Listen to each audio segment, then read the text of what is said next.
Fala, meus queridos! Tudo bem com vocês? Como passaram o final de semana? Sejam bem-vindos ao Na Rede com o Todaro. Meu nome é Gabriel Todaro. Deixe seu like, se inscreve no canal, dá essa força pro canal bater a meta de 400 inscritos. Estamos chegando lá aos poucos. Mas ufa, né? Passamos pelas eliminatórias sul-americanas para a Copa do Mundo de 2026. O Brasil finalmente classificou. Perdeu para a Bolívia hoje por 1-0, o gol do Miguelito de pênalti, num pênalti, não queria dizer que foi arranjado pelo juiz, mas foi uma decisão que, na minha opinião, eu não marcaria. Entendo por que ele marcou, porque o Bruno Guimarães deu motivos para isso, mas a pressão ali, a Bolívia querendo essa vaga na repescagem, dá para entender a marcação por conta da pressão em cima da arbitragem. Já vou falar sobre o jogo da seleção brasileira, tá? Antes eu vou passar rapidinho pelo jogo da Copa do Nordeste, que o Bahia venceu no final de semana também por 5-0 no sábado. 3 gols do Thiago, Lúcio Rodrigues e Rezende. No agregado foi 9-1 pro Bahia em cima do Confiança. Uma excelente vitória do Esquadrão de Aço, reafirmando seu favoritismo nessa final, conquistando também o seu pentacampeonato da Copa do Nordeste, se tornando assim, isoladamente, o maior campeão da Copa do Nordeste, deixando para trás o seu arquirrival Vitória, que tem 4 títulos. O Esquadrão agora conquista 5, com esse 5-0 no placar. Voltando agora sobre a seleção brasileira, eu vou conversar com vocês sobre 3 assuntos principais.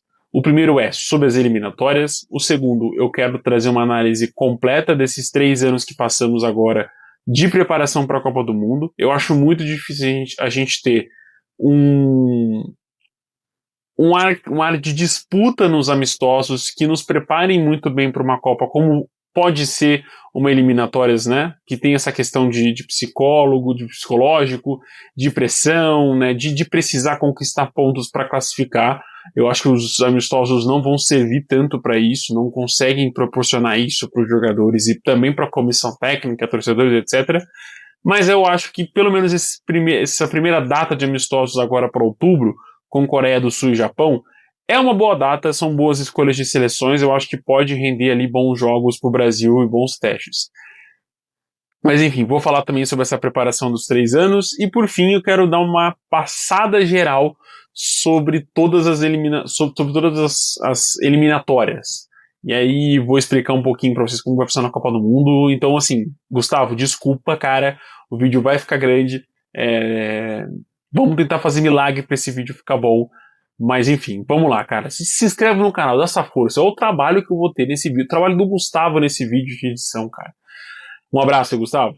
Bom, vamos conversar então sobre o jogo em si e essa conclusão das eliminatórias da seleção brasileira. E aí eu já acho que já vou linkar para o segundo tema. O jogo foi pobre, né? E eu acho que isso resume muito bem como foi as eliminatórias da seleção brasileira nessa preparação para 2026 na Copa do Mundo nos Estados Unidos, México e Canadá.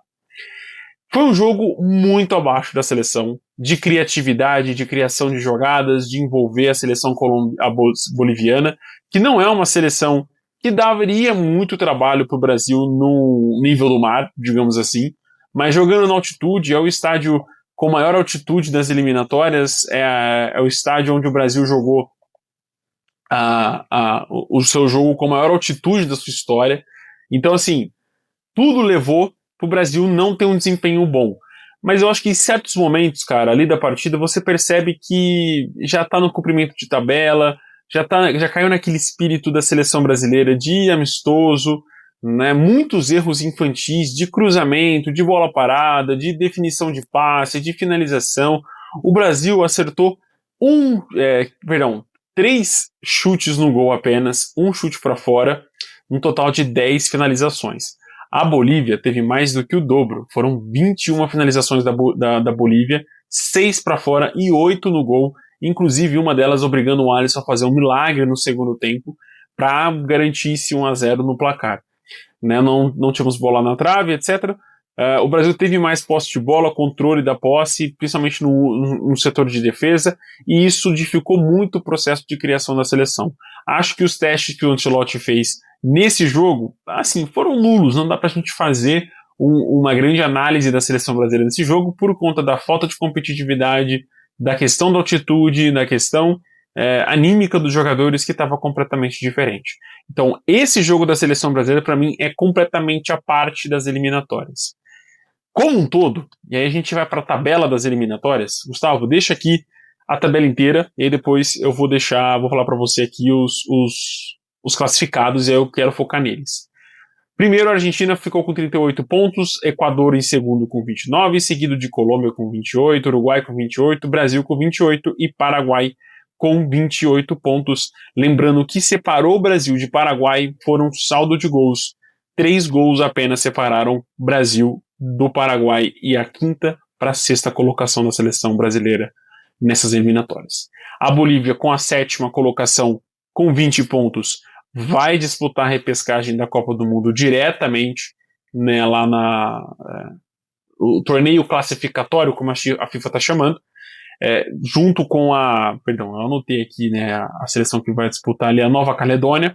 São as duas seleções já garantidas nesse torneio classificatório, mas a gente vai falar sobre isso. E aí, seguido de Venezuela, que foi eliminada hoje depois de tomar 6-3 da Colômbia no seu próprio estádio, né, com 18 pontos, Peru com 12 e Chile com 11 pontos. Agora, tira essas três. Vamos falar aqui da zona de classificação. Se não tivéssemos mais 3 vagas para a Copa, 2 diretas e uma para eliminar, 3 vagas, né? O Brasil estaria na repescagem da Copa do Mundo.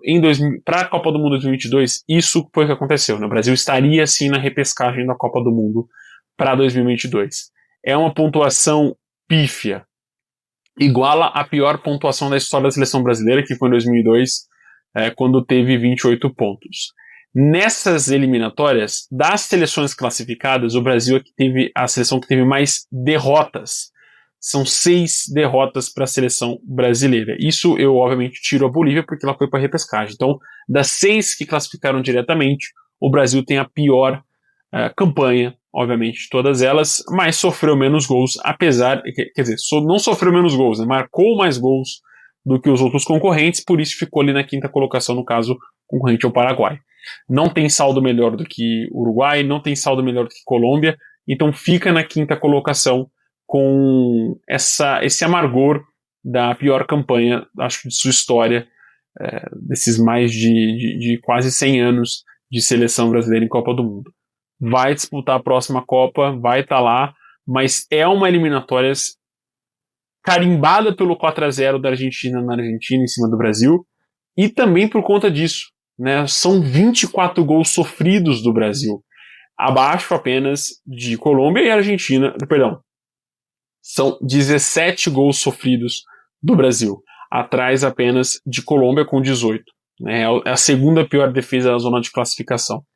O ataque realmente é muito bom, né, 24 gols marcados, atrás apenas de Colômbia também e Argentina, Colômbia com 28, Argentina com 31 gols marcados. É uma campanha muito ruim defensivamente da seleção brasileira, muito ruim de criatividade também, apesar dos muitos gols, o Brasil nesses últimos jogos sofreu muito para criar suas jogadas, num complexo assim de Rafinha abaixo, Vinícius Júnior abaixo, a seleção inteira muito abaixo. Óbvio que esses últimos 4 jogos com o Carlo Ancelotti, ele chegou na 15ª rodada, né, que foi contra o Equador lá fora de casa. O Brasil conquistou 1 empate, 2 vitórias e 1 derrota, 4 gols marcados, 1 gol sofrido de pênalti, que, convenhamos, não foi um pênalti que foi muito bem marcado. Então, fica esse sabor, né? Poderia ter terminado com 2 empates, 2 derrotas invicto, mas é uma campanha vexatória da seleção brasileira nas eliminatórias. Eu volto a repetir, é vergonhoso, a pentacampeã do mundo, jogadores milionários, com contratos milionários, super valorizados, destaques de seus times, de seus respectivos times, ter a 5ª colocação geral de um campeonato muito abaixo. A gente pode falar que Colômbia, Uruguai e Argentina são realmente boas seleções. A 5ª colocação é injusta para o Brasil, para o tamanho da seleção brasileira, do que ela podia estar disputando. Eu acho que a 3ª ou 2ª colocação seriam mais justas à seleção brasileira, ao que deveria estar disputando. Se contentar com a 5ª colocação é muito pouco. É uma campanha vergonhosa da seleção brasileira. E isso se resume nesse ciclo de Copa do Mundo. Se a gente for lembrar do 4-2 que sofreu de Marrocos, das derrotas para Senegal, dessas vergonhas depois da Copa do Mundo, dessa constante lesão do Neymar e você não poder contar com ele nesse ciclo, isso joga muito contra a seleção brasileira. As constantes trocas de técnico, começou com Ramon Dias, foi para Fernando Diniz, foi para Dorival Júnior, agora com o Carlo Ancelotti, é o quarto técnico em 3 anos de seleção brasileira. Eu não consigo conceber para vocês o quanto eu estou desapontado com a CBF, e isso se reflete, obviamente, na gestão passada com o Edinaldo, mas tomara que o Samir agora conduza a seleção para um avanço, né, que ela se torne uma questão profissional, uma gestão profissional, e isso mude, não para essa Copa do Mundo. Eu acho que, inclusive, a gente entra como azarão nessa Copa do Mundo. Eu acho que o que vier para nós é lucro em 2026. Mas que nesse próximo ciclo de 26 a 30, né, da Copa do Mundo 2030, a gente possa ter uma gestão mais profissional, que nos prepare melhor, que nos conduza melhor para sim sonharmos em um título de Copa do Mundo, em uma disputa de final de Copa do Mundo que seja. Mas nesse momento, a seleção brasileira chega na Copa do Mundo 2026 como franca azarã. É óbvio que a chegada de Ancelotti agora nos últimos 4 jogos, e vai ter 2 jogos em outubro, depois, enfim, outras datas FIFA vão ter amistosos, e isso eu acho que vai ser legal para a gente acompanhar a seleção brasileira. Isso muda um pouquinho a questão anímica da torcida e favorece esse novo momento da seleção brasileira com ele. Então, isso pode mudar um pouquinho o cenário da seleção brasileira para essa Copa do Mundo, mas, assim, cara, dizer que nós somos franco favoritos é jogar apenas pelo fanatismo cego e completamente parcial. A seleção brasileira chega hoje atrás de Uruguai, de Colômbia, Equador, Argentina, Alemanha, França, a própria Itália, Inglaterra, Espanha e outras seleções mais bem qualificadas, treinadas e que mais bem também preparadas para essa Copa do Mundo. Inclusive algumas seleções africanas, o próprio Marrocos está fazendo uma grande campanha, já garantido também na próxima Copa do Mundo pela CONCACAF. Então assim, cara, a seleção chega como azarã. Eu quero definir isso para vocês, tá bom? Esses 3 anos foram jogados na lata de lixo da história da seleção brasileira. Vai ser, me desculpe o palavreado, mas vai ser foda demais para a seleção disputar uma Copa com 48 outras seleções bem qualificadas, como vai ser 2026. Passando agora rapidinho para as eliminatórias. A gente tem um total de 39,6%, ou seja, quase 40% das vagas para a próxima Copa do Mundo já definidas. São 19 vagas já completas para a próxima Copa do Mundo. Estados Unidos, México e Canadá como país sede já tem as suas vagas lá garantidas. Na Conmebol, como eu falei, as 6 vagas com Argentina, Equador, Colômbia, Uruguai, Brasil e Paraguai também definidas. Para a repescagem foi a Bolívia. Na Europa restam ainda 12 vagas, inclusive uma dessas vagas vai ser para a repescagem, então vai ser um torneio também muito emocionante. Deixa eu confirmar aqui isso aqui. Não. Vai direto, será? A repescagem das eliminatórias europeias? Não sei dizer. Responde aí, Gustavo, no comentário desse vídeo aí, porque eu não encontrei aqui isso, cara. Vou ficar devendo essa questão. Deixa eu pegar aqui e confirmar com vocês. Repescagem semifinal. Isso, vão 1, 2, 3, 4 vagas de repescagem vão para a próxima Copa do Mundo na parte europeia. Então são 12 vagas direta e 4 para repescagem já diretamente para a Copa do Mundo. Passando para a próxima agora, América do Norte também restam 3 vagas. Dessas, 2 vão para repescagem, né, diretamente, que vão disputar esse torneio classificatório.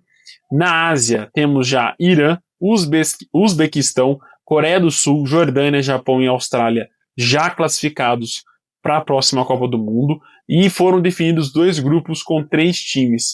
Neles, durante o mês de outubro, né, vão ser definidos mais 2 classificados diretamente para a próxima Copa do Mundo e 2 para a repescagem. Então temos Catar, Emirados Árabes Unidos, Omã, Arábia Saudita, Indonésia e Iraque disputando essas vagas. Então são 2 vagas dessa para a Copa do Mundo diretamente e outras 2 que vão disputar entre si para a... Isso. duas que vão disputar entre si para o torneio classificatório. Na Oceania, a Nova Zelândia já está classificada para a Copa do Mundo, e na repescagem, a Nova Caledônia também vai disputar o torneio classificatório. Na África, nesse final de semana, nessa data FIFA de agora de setembro, Marrocos, Costa do Marfim, Gabão, esses dois disputam o mesmo grupo, e eles já atingiram a pontuação necessária para já apenas definir quem vai para a repescagem e quem vai diretamente para a Copa do Mundo. Então, os dois ali vão definir quem vai para a Copa, quem vai para a repescagem. E a Tunísia já definiram já garantiram as suas vagas. Como eu falei, Costa do Marfim e Gabão vai decidir quem vai ficar em primeiro e quem vai ficar em segundo do grupo. Restam ainda 6 vagas para a classificação direta e 4 para a repescagem. Desses 4, vai restar apenas um que vai para o torneio classificatório. Então, o torneio classificatório tem 2 vagas da América do Norte, uma vaga da Conmebol, já preenchida pela Bolívia, uma vaga para a África, né? Desses 4, como eu falei, dos grupos, um só que vai chegar, e uma vaga para Oceania, também já definida pela Nova Caledônia. Mas, Todaro, como vai funcionar essa questão aí do torneio classificatório? É o seguinte: definidas essas 6 seleções, vão haver 2 semifinais, ou seja, 2 semifinais, né, 2 semifinais, 4 times vão se enfrentar, e 2 vão classificar para a final, onde já vai ter 2 seleções esperando esses times. E isso vai ser definido com posição no ranking da FIFA. Nesse momento, a Bolívia está na posição 78 do ranking, enquanto a Nova Caledônia está na posição 152. Dependendo, pode ser que a Bolívia conquiste a vaga direta para a final. Isso encurtaria a questão de jogos, mas também vai pegar ali o melhor time da repescagem. Vamos ver como que vai ser essa questão aí até o final dessas eliminatórias, que vão ser em novembro, provavelmente. Bom, meus queridos, dito isso, eu acho que a gente, com essas 48 vagas para a Copa do Mundo, vai render muita emoção ainda, muita disputa. É um quebra-cabeça muito intenso, mas essa Copa do Mundo promete demais, e você vai acompanhar todas essas preparações da seleção brasileira e também esse passo a passo de como vai se formar essas eliminatórias aqui no Na Rede com Todaro. Então se inscreve, curte, comenta, compartilha, e volto a repetir: a seleção brasileira chega como azarona nessa Copa do Mundo de 2026. É triste falar isso, e às vezes até uma autocrítica a gente tem que fazer para nossa seleção. Não vale... às vezes a gente chega com muita pompa, achando que a gente consegue, a gente vai ser campeão com base na força da camisa, mas isso, obviamente, não entra mais em campo. A gente vê as derrotas que a gente sofreu contra Marrocos, as seleções africanas, e o quanto a gente ficou perdido dentro de campo. Eu acho que a gente tem chance de ir bem, eu torço para isso, mas o que vier, como eu falei, é lucro, vai ser lucro nessa Copa do Mundo 2026. Deixe seu comentário o que você acha da seleção brasileira, o que você está achando do trabalho do Ancelotti e o que você achou dessas eliminatórias da Copa do Mundo. Não dá para comentar muita coisa de Brasil e Bolívia, mas das eliminatórias, essas 18 rodadas que tivemos, dá para comentar bastante coisa. Então deixa aqui nos comentários a sua opinião, quero saber o que você acha. E, acaba o vídeo aqui, corta o vídeo que não é novela.